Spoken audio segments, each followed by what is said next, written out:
स्वागत है आपका भूख एफएम पे। दोस्तों, ये कहानी एक घर के हॉन्टेड मिरर की है। एक घर जिसकी दीवारें सिसकियाँ लेती थी और एक आईना जो सिर्फ तस्वीर नहीं बल्कि रूह की शैतानी राज दिखाती थी। ये कहानी है मेरे घर के उस हॉन्टेड मिरर की जो मुझे रात भर सोने नहीं देती थी। शिमला के ठंडे पहाड़ों में जहाँ खोड़ा और खामोशी शैतानी कहानियाँ लिखने के लिए जानी जाती हैं, मैंने देखा एक आईना जो बोलती थी, जो दिखाती थी। ईयरफोन्स लगाओ, लाइट्स ऑफ करो और भूत एफएम के साथ सच्ची भूतिया कहानी में खो जाओ। शिमला, हिमाचल प्रदेश, 2020। मेरा नाम विक्रम मल्होत्रा है। मेरी उम्र 28 साल और मैं एक छोटी सी मार्केटिंग जॉब के लिए यहाँ शिफ्ट हुआ था। मेरा नया घर एक पुराना कॉलोनियल बंगलो था, मॉल रोड से थोड़ी सी दूर पे, एक सुनसान गली में। बाहर से ये घर पोस्टकार्ड जैसा दिखता है। वुडन झरोखे, स्लोपिंग रूफ और चारों तरफ पाइन के पेड़ों का जंगल। पर अंदर का माहौल एक ठंडी भारी हवा, जैसे दीवारों में कोई पुराना दर्द बढ़ा हो। लोकल्स कहते हैं ये घर 1940 का है। एक British officer captain James Hartley और उसकी बीवी एलिजाबेथ का। एक रात 1947 में दोनों गायब हो गए। कोई लाश नहीं, कोई निशान नहीं। कहते हैं उनकी रूह अब भी यहीं भटकती है और इस घर के चीजों में बंधी हुई है। घर के लिविंग रूम में एक बड़ा ऑर्नेट मिरर था, फ्लोर से छत तक, कार्व वुडन फ्रेम के साथ, जैसे किसी राजा के महल से चुराया गया हो। फ्रेम पे हल्के से निशान भी थे, स्वर्लिंग पैटर्न्स जो छूने पे दिल की धड़कनों के साथ धड़कते थे। पहली बार जब मैंने इसे देखा, मुझे लगा मेरी आंखें थोड़ी सी चमकी। शायद थकान होगी, पर दिल में एक छोटी सी चुभन थी, जैसे कोई बोल रहा हो, इससे दूर रहो। फिर भी मैं उसका दीवाना हो गया। पुरानी चमक, विंटेज वाइब। मैंने सोचा ये आईना घर का हीरो है। मैंने उसके सामने सेल्फीज भी ली, इंस्टाग्राम पे डाली, कैप्शन के साथ, न्यू हाउस ओल्ड वाइब्स। पर दोस्तों, हर सुंदर चीज के पीछे कोई ना कोई राज छुपा होता है। पहला खौफनाक वाक्य एक हफ्ते बाद हुआ। एक रात मैं लेट ऑफिस से आया, थका हुआ, और चाय बनाने के लिए किचन गया। लिविंग रूम से एक धीमी सी आवाज आई, जैसे कोई उंगली को आईने पे टैप कर रहा हो। मैं रुक गया, दिल थोड़ा सा धड़का। कौन है? मैंने पूछा, पर घर खाली था। जब मैंने आईने की तरफ देखा, मेरी तस्वीर थोड़ी सी अलग थी। मेरा चेहरा, पर आंखें वो मेरी नहीं थी, लाल चमकती, जैसे कोई शैतान मुझे घूर रहा हो। मैं जल्दी पीछे हटा, दिल जोर से धड़का, पर जब दोबारा देखा सब नॉर्मल था, सिर्फ मेरी थकी हुई शक्ल। उस रात मुझे नींद नहीं आई। मुझे लग रहा था कोई देख रहा है। मैंने सोचा शायद दिमाग का वहम होगा, पर दिल बोल रहा था ये आईना कुछ शैतानी है। इसके बाद आईना मेरी जिंदगी का एक खौफनाक हिस्सा बन गया। हर बार जब मैं उसके सामने से गुजरता, मुझे लगता कोई मेरी पीठ पे सांस ले रहा है। रिफ्लेक्शन भी अजीब हो गया। कभी मेरी तस्वीर में एक हल्का सा साया दिखता, जैसे कोई मेरे पीछे खड़ा हो। एक बार सुबह ब्रश करते वक्त आईने में मेरी तस्वीर के पीछे एक औरत का साया था। लंबा सफेद गाउन, काले बाल, चेहरा सफेद और आंखें पूरी काली। मैं चिल्लाया, ब्रश गिरा, पर जब दोबारा देखा सब गायब। मेरा दिल कांप गया, पर मैंने खुद को समझाया शायद थकान या स्ट्रेस होगा। पर ऐसे वहम मुझे बार बार होने लगे थे। कभी आईने में घर का लिविंग रूम नहीं दिखता, बल्कि एक पुराना सुनसान कमरा दिखता था। दीवारों पे काले दाग और एक धीमी सी आवाज, जैसे कोई रो रहा हो।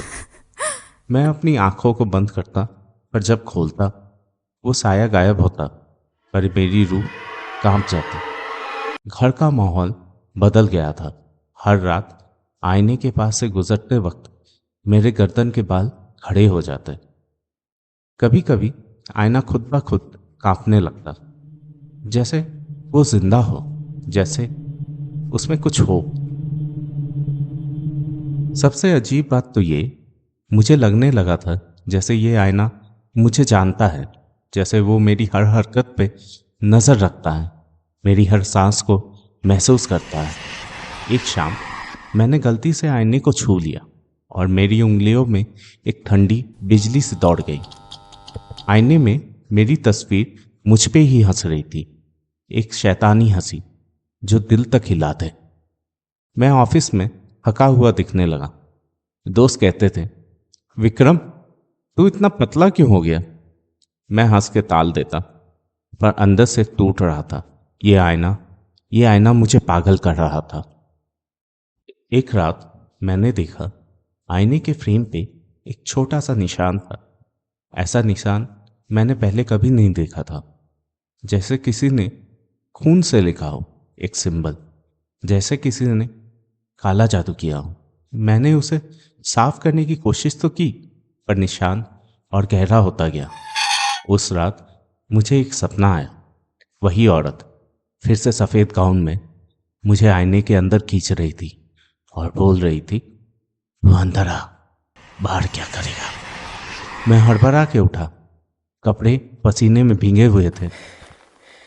अब मुझसे ये सब इग्नोर नहीं हो पा रहा था। मैंने सोचा, इस आईने का अगर कोई पुराना राज है तो शायद वो इंटरनेट में मिल जाए।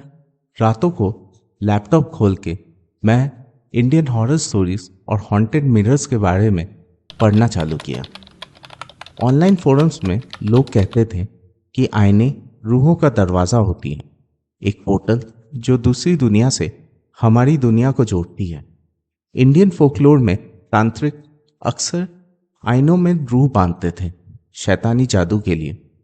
एक आर्टिकल में लिखा था कि इंडिया के पुराने ब्रिटिश घरों में अक्सर ऐसे रेलिक्स मिल जाते हैं जो रूहों को बांधे रखती हैं। एक कहानी थी एलिजाबेथ की भी, कैप्टन की बीवी जो शायद तांत्रिक रिचुअल्स में इन्वॉल्व थी और किसी तरह अपनी रूह को आईने में बांध लिया था। अगली सुबह ऑफिस में मैंने अपने दोस्त समीर को बताया। वो हंसने लगा, भाई तू हॉरर मूवीज ज्यादा देख रहा है क्या? पर जब मैंने उसे घर बुलाया और आईने के सामने खड़ा किया, उसका चेहरा भी सफेद पड़ गया। ये गलत है विक्रम, उसने फिसफिसाया। इसमें मेरा रिफ्लेक्शन, मेरी तस्वीर, उसके पीछे कोई और था। वो बोलने लगा, भाई ये घर छोड़ दे या आईना ही तोड़ दे। पर मैं छोड़ नहीं सका, जैसे आईना या कुछ और मुझे बांध रहा हो। समीर ने मुझे शिमला के एक जाने माने पंडित के बारे में बताया, केशव जी। मैंने उन्हें कांटेक्ट भी किया। वो पैरानॉर्मल केसेस के लिए फेमस थे। उन्होंने फोन पे बोला, आईने में कोई श्राप है बेटा, उसमें शायद कोई रूह बांधी हुई है, शायद उस फिरंगी औरत की। तांत्रिक ने उसे पोर्टल बनाया था। उन्होंने मुझे वार्न भी किया, रिचुअल तो कर सकते हैं पर खतरा है, रूह शायद गुस्सा है। मैं डर गया, पर जवाब चाहिए था। बाबा ने कहा, पहले आईने का हिस्ट्री पता करो, शायद कोई क्लू मिल जाए। मैं शिमला के लोकल लाइब्रेरी पहुंचा ताकि पुराने रिकॉर्ड्स को चेक कर सकूं। एक 1947 का न्यूज़पेपर मिला जिसमें लिखा था कि एलिजाबेथ तांत्रिक क्रियाओं में इन्वॉल्व थी और लोग कहते थे कि उसने अपनी रूह को किसी आईने में बांध लिया था ताकि वो अमर हो सके। मेरा दिल जोरों से धड़कने लगा। क्या ये वही आईना था? मैंने केशव जी को बताया और उन्होंने कहा, जल्दी जल्दी रिचुअल करना होगा वरना वो रूह तुझे भी ले जा सकती है। उस रात ठंड थोड़ी बढ़ गई थी। तूफान आया था, बारिश तेजी से गिर रही थी और बिजली भी कड़क रही थी। मैं घर में अकेला था और आईना जैसे मुझे बुला रहा था, जैसे कोई आवाज़ मेरे दिल से निकल रही हो। मैं लिविंग रूम गया, आईने के सामने खड़ा हुआ। मेरी तस्वीर नहीं थी, वही औरत थी, लंबे सफ़ेद गाउन में, काले बाल और आंखें लाल, चेहरा सफ़ेद, रो रही थी। मुझे छोड़ो, उसने फिसफिसाया और आईना कांपने लगा। मैं जम गया था। उसने अपना हाथ उठाया जैसे आईने से बाहर निकल रही हो। मेरा दिल चिल्लाने लगा और पैर जमे हुए थे। फिर एक ठंडी हवा जैसे मेरे चेहरे पे लगी और मेरे गर्दन पे किसी के हाथ पड़े। मैं चिल्लाया, पीछे गिरा और बिजली चली गई। अंधेरे में आईने की रोशनी चमक रही थी, लाल, शैतानी, और एक आवाज सी गूंजी, वो मेरा है। मैं जल्दी भागा, दरवाजा बंद किया, पर आवाज नहीं रुकी। टैपिंग की आवाज आईने से लगातार आ रही थी। मैंने अपने कमरे में छिपकर रात काटी, बिस्तर के नीचे कांपता रहा रात भर। सुबह जब रोशनी आई, आईना शांत था, पर फ्रेम पे फिर से एक बार एक और नया निशान, खून जैसा दाग, जैसे किसी ने रूह का निशान छोड़ दिया। मैंने जल्दी से केशव जी को फोन लगाया। उन्होंने रिचुअल के लिए सामान मंगाया। फिर उन्होंने बालाजी के कुछ मंत्र पढ़े, हवन किया और गंगा जल से उस आईने को साफ किया। आईने पे हवन की राख लगाई। आईना चीखा, एक शैतानी चीख जो घर के कोने कोने में गूंजी।